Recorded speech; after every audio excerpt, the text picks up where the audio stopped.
Orwell's vision parallels North Korea's reality, where surveillance is woven into society.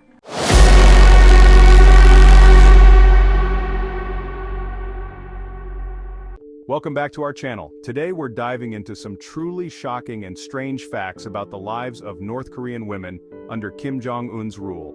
You won't believe some of these. When we think about North Korea, it's easy to get caught up in the politics and the larger-than-life persona of its leader. But behind the headlines, there are millions of individuals living complex lives, each with their own stories. Today, we're going to shine a light on the experiences of North Korean women, a demographic often overlooked in mainstream media. From strict dress codes to limited educational opportunities, the challenges these women face are numerous and, frankly, heartbreaking. We're going to delve into 11 specific aspects of their lives that highlight the stark realities of living under such a restrictive regime. Let's start with something as seemingly simple as clothing. In many parts of the world, what you wear is a personal choice, an expression of your individuality. But for women in North Korea, clothing is dictated by a strict set of rules enforced by the government. We're not just talking about general guidelines, but highly specific regulations on everything from skirt length to sock color. One of the most striking examples is the ban on pants for women, particularly in the capital city of Pyongyang. While this rule has reportedly been relaxed somewhat in recent years, wearing pants in public was seen as a direct challenge to traditional gender roles. Women are often required to wear dresses or skirts that fall below the knee, and there are even rules about the types of shoes they can wear.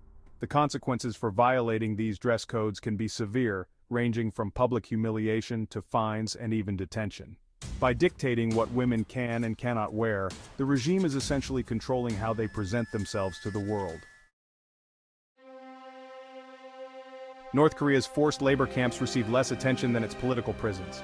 Many North Korean women tragically find themselves in these camps. Disguised as re-education centers or collective farms, they are anything but. Women from all walks of life can be sent for minor infractions. Conditions are notoriously brutal, with backbreaking labor and scarce food. Constant surveillance and the threat of violence are ever present. You might be surprised to learn that even something as personal as a woman's hairstyle is strictly regulated in North Korea. It's not just about aesthetics, it's about control, conformity, and sending a clear message about what's acceptable in this tightly controlled society. For women who are married, the options are even more limited. They are often expected to keep their hair short and styled in practical, no-fuss ways. This emphasis on simplicity and functionality reinforces the expectation that married women should prioritize their roles as wives and mothers over any personal vanities. On the other hand, unmarried women are often encouraged to sport shorter, bob-like haircuts or wear their hair in braids. These styles are seen as youthful and conforming to the image of the ideal, obedient citizen. Hair salons are closely monitored, and stylists are required to undergo training to learn the approved styles. It's a stark reminder that even the most personal choices are subject to the whims of the state. Love, marriage, starting a family, these are often seen as personal milestones, but in North Korea, these aspects are often dictated by the state. Arranged marriages are common, prioritizing practicality and political expediency. The process is shrouded in secrecy, influenced by social standing and loyalty. Families with strong political connections are often paired together. For women, these marriages can be a mixed bag. Many are thrust into loveless relationships stripped of autonomy. Divorce is highly stigmatized, particularly for women.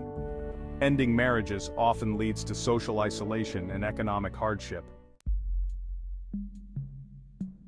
Education, often hailed as the great equalizer, is sadly far from equal in North Korea.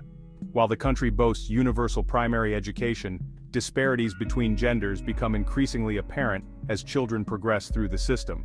For girls, the opportunities to learn, grow, and reach their full potential are often limited, shaping their entire life trajectories. From a young age, North Korean girls are often steered towards subjects deemed appropriate for their gender.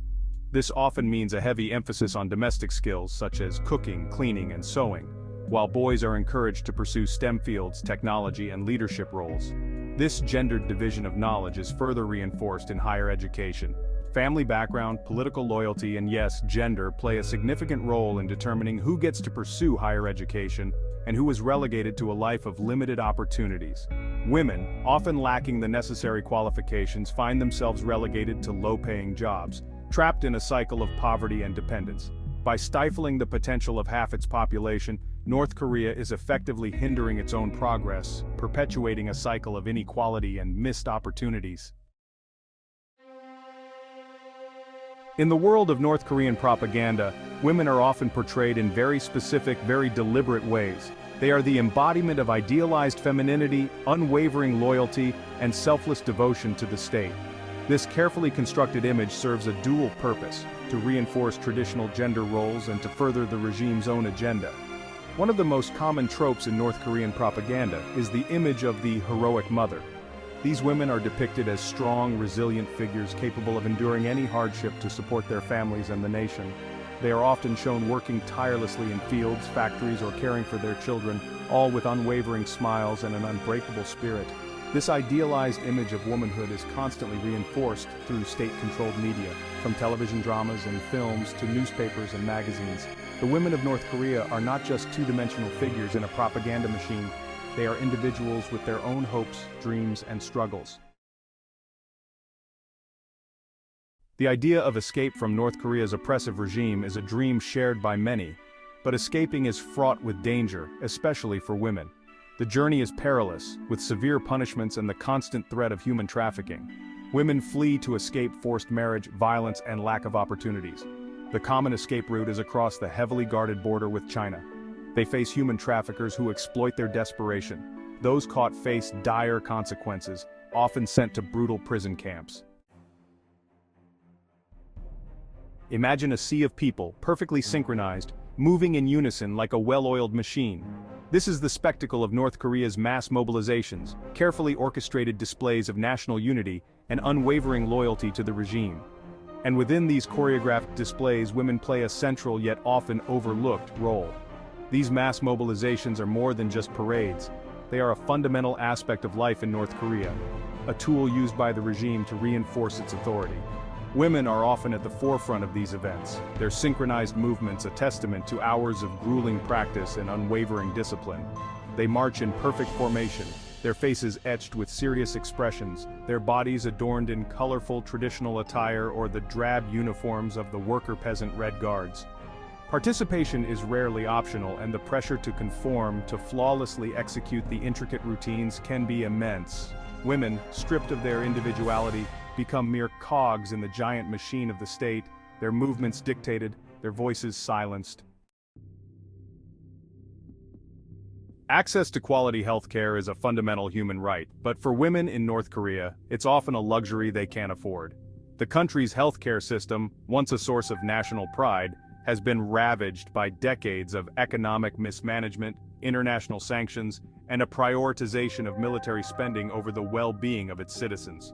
For women, this lack of adequate healthcare has devastating consequences. Maternal mortality rates are among the highest in the world, a stark indicator of the challenges women face during pregnancy and childbirth. Hospitals often lack basic medical equipment and essential medicines, leaving doctors ill-equipped to handle complications.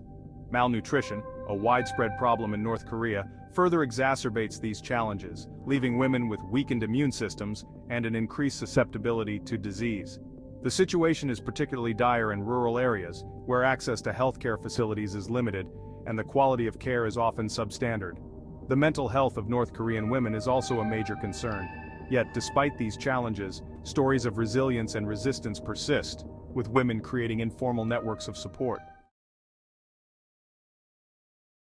Human trafficking preys on the vulnerable in North Korea.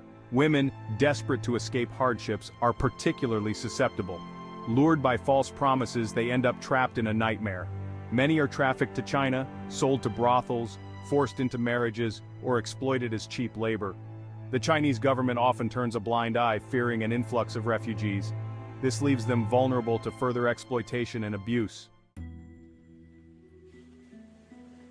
In George Orwell's 1984, he introduced the concept of Big Brother, an omnipresent entity monitoring every move. Orwell's vision parallels North Korea's reality, where surveillance is woven into society. For women, this creates fear and self-censorship. Every action is scrutinized. They are taught to be wary, avoid critical discussions, and report suspicious behavior. Thanks for watching. If you found these facts as shocking as we did, make sure to like, comment, and subscribe for more eye-opening content. The stories we've uncovered today paint a stark and often heartbreaking picture of what it means to be a woman in North Korea. But it's important to remember that these are not just statistics or headlines. They are real lives, filled with resilience, strength, and an enduring hope for a brighter future. By shedding light on these often overlooked injustices, we can help amplify the voices of North Korean women, raise awareness about their plight, and advocate for change. Their stories deserve to be heard, their struggles deserve our attention, and their fight for freedom deserves our unwavering support. See you next time.